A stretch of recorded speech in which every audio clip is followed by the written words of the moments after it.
এত ইচ্ছা কেন একটা দলে ঢুকার? কি আছে সেইখানে? কি আছে সেইখানে? তো বোঝা যায় কি আছে। এই এরা এরা চাঁদাবাজ হয়ে উঠবে, এটা আমি বলতে বাধ্য। জনগণের উপর ঝাঁপাই পড়ছে।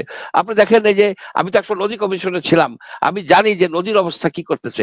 ছিঁড়া ভিড়া খেয়ে ফেলাইতেছে, বালু উঠাইয়া এইটা কইরা দখল কইরা, কেউ নাই দেখার। এই যে আপনার লুটপাটের গন্ডগোল এত গুম হবে। এই যে আজকে দেখলাম যে কোন একটা লোকরে, আসামি না বাদী, তাকে আদালত প্রাঙ্গণ থেকে ধরে নিয়ে চলে যাচ্ছে। What is this? যাচ্ছে, আমরা জানি না একটা লোককে ধরে নিয়ে যাবে কেন। সে যাবে না, তাকে অনেকে ধরে নিয়ে চলে গেল, কেউ ঠেকাতে পারলো না। আদালত প্রাঙ্গণ থেকে সে কি আসামি না সে বাদী, কারা নিল, সে লোক এখন কোথায়, উই ডোন্ট নো। সুতরাং সময় চলে যাচ্ছে, গভীর মানে গভীর নিদ্রায় একটা নিমজ্জিত একটা অ্যাডমিনিস্ট্রেশন, এই এনজিও গ্রাম অ্যাডমিনিস্ট্রেশনকে বাদ দিয়ে নতুন কতগুলি লোক নিয়ে যারা বাংলাদেশের ভবিষ্যতে বিশ্বাস করে। বাংলাদেশের ভবিষ্যৎ হচ্ছে এই দেশের জনগণ। এই দেশের জনগণকে আপনি কি দিতে পারবেন? আপনি শুধু তাকে ব্যবসা করার সুযোগ দেন। সে ভোর রাতে মাছ নিয়ে যাচ্ছে, মাছ ধরে মাছ বিক্রি করতে যাচ্ছে, তাকে যেন এই ছিনতাই করা না হয়। এখানে একটা ব্যবসায়ী দোকানে ব্যবসা করতেছে, তার কাছে বলে আসলে তোমার 10,000 টাকা দিতে হবে। এগুলি যেন না হয়। এগুলি না হলেই বাংলাদেশ অনেক দূর আগায় যাবে। ছাত্রদেরকে বলতে হবে, তোমরা কিসের রাজনৈতিক দল করবা? তোমরা কিসের রাজনীতি করবো? ছাত্রলীগ এটা করছে, ছাত্রলীগ ব্যান্ড হয়ে গেছে। আমরা সব ছাত্র আপাতত 6 মাস, 1 বছর, 2 বছরের জন্য যত ক্যাম্পাসে এগুলি বাদ দেন। বাদল ভাই, আপনি দেখছেন ইউএস ইউনিভার্সিটিতে এই যে তাদের কি এইসব দল আছে? তাদের চিনাই যায় না ছাত্র সংসদ কোথায় আছে, নোবডি নোজ। কিন্তু সেই সব জায়গায় কি লেভেলের রিসার্চ হয়, তারা যা কাজ করে আমরা ধারে কাছেও যাইতে পারি না, রাইট? আর এখানে আপনি সে বধুর ক্যান্টিনে আজকে যে ঘটনা দেখলাম, কেন তোমাদের এত ইচ্ছা কেন একটা দলে ঢুকার? কি আছে সেইখানে? কি আছে সেইখানে? তো বোঝা যায় কি আছে। এই এরা চাঁদাবাজ হয়ে উঠবে, এই যুগে হয় না। কিন্তু সরকার পরিবর্তন হইতে পারে।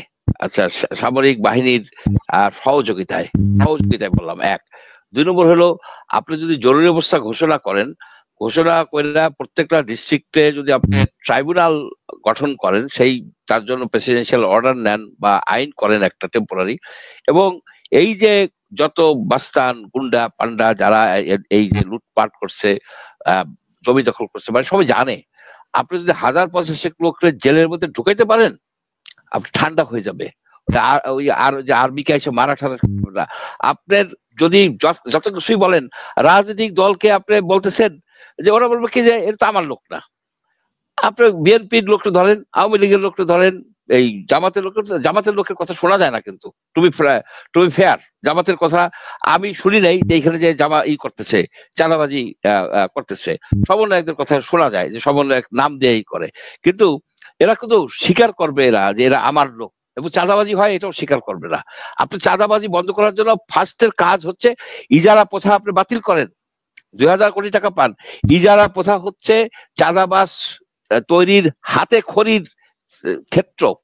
ইজারা প্রথা আপনি বাতিল করে দেন। এইবারে এই যে পহেলা বৈশাখ থেকে যে ইজারা দেওয়া হবে, সারা বাংলাদেশে বাতিল করেন। তাহলে এই যে সব চাঁদাবাজ এগুলি সব অন্য কাজের মধ্যে চলে যাবে। তাদের অন্য কাজের মধ্যে ঢুকাই দেন। আর একটা জিনিস হলো, আপনি ট্রাইব্যুনাল করেন।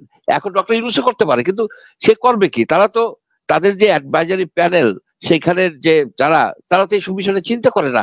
আপনার কঠোর হস্তে দমন না করলে, আপনি যদি কঠোর না হন, তাহলে বাংলাদেশের জনগণকে এই যে হায়নার বাহিনী, এই যে আপনার নেকড়ের মতো হিংস্রতা নিয়ে ঝাঁপাই পড়ছে জনগণের উপরে, এটা আমি বলতে বাধ্য।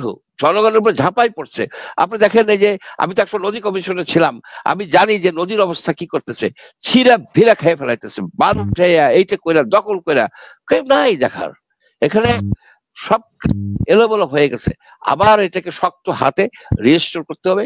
সেইখানে আপনার সশস্ত্র বাহিনীর ব্যাকিং ছাড়া হবে না। যদি আপনি বলেন এখন একমাত্র ফাংশনিং ইনস্টিটিউশন আছে সশস্ত্র বাহিনী, অন্যগুলি সবই নষ্ট হয়ে গেছে।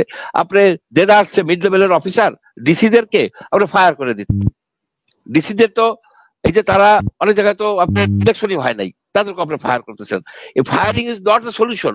সলিউশন হতে হবে যে তাদেরকে উপরে যেন রাজনীতিবিদরা হস্তক্ষেপ না করতে পারে, সেটা না করে তারা তো এখন এই সরকারকে ভয় পাবে, বর্তমানে ডিসিরা এই সরকারকে ভয় পাবে, তারাও আবার এদের কথা অনুসারে চলবে। সরকার তার মানে তাদের প্রমোশন, বদলি, চাকরিচ্যুত করার ক্ষমতা নিজের হাতে রাইখে দিয়া তাদেরকে ফেয়ার হইতে বলবে, এটা it's not fair, it's unfair. তাদেরকে সুদূর প্রসারী আপনি ইলেকশন করবেন ইলেকশন কমিশনের লোক দিয়া, আপনি জেসমিন টুলির মতো লোক নাই, আপনার ইলেকশন কমিশনের কি আপনার এই 68টা জেলায় 68টা রিটার্নিং অফিসার ইলেকশন কমিশন থেকে করা যায় না? না করলে রিক্রুট করেন, না করলে আপনি রিক্রুট করেন, তাদেরকে ইন্ডিপেন্ডেন্ট করে দেন, তাদেরকে যেন কোনোভাবে এই সরকার যেন বদলি না করতে পারে, প্রমোশন না করতে, সেলফ গভর্নিং ইউনিট যে truly independent. At the same time এই নিরাপত্তার জন্য আপনি আর্মির হাতে ছেড়ে দেন। আর্মির মেজর কর্নেলদেরকে সরকার, কোন সরকারই নিজের ইচ্ছা বদলি করতে পারে না, তারা ইন্ডিপেন্ডেন্ট, অনেকটা ইন্ডিপেন্ডেন্ট, উপরের লেভেলে করে। সুতরাং এইভাবে করলে ইলেকশনটাকে আপনার নিরপেক্ষ করতে হবে, এটা ফান্ডামেন্টালি ইম্পর্টেন্ট। আমরা ভোট দিতে পারি নাই বলে তো আমরা সাফার করছি, ভোট দিতে পারেন নাই বলে কিন্তু ডিক্টেটরশিপ হয়েছে।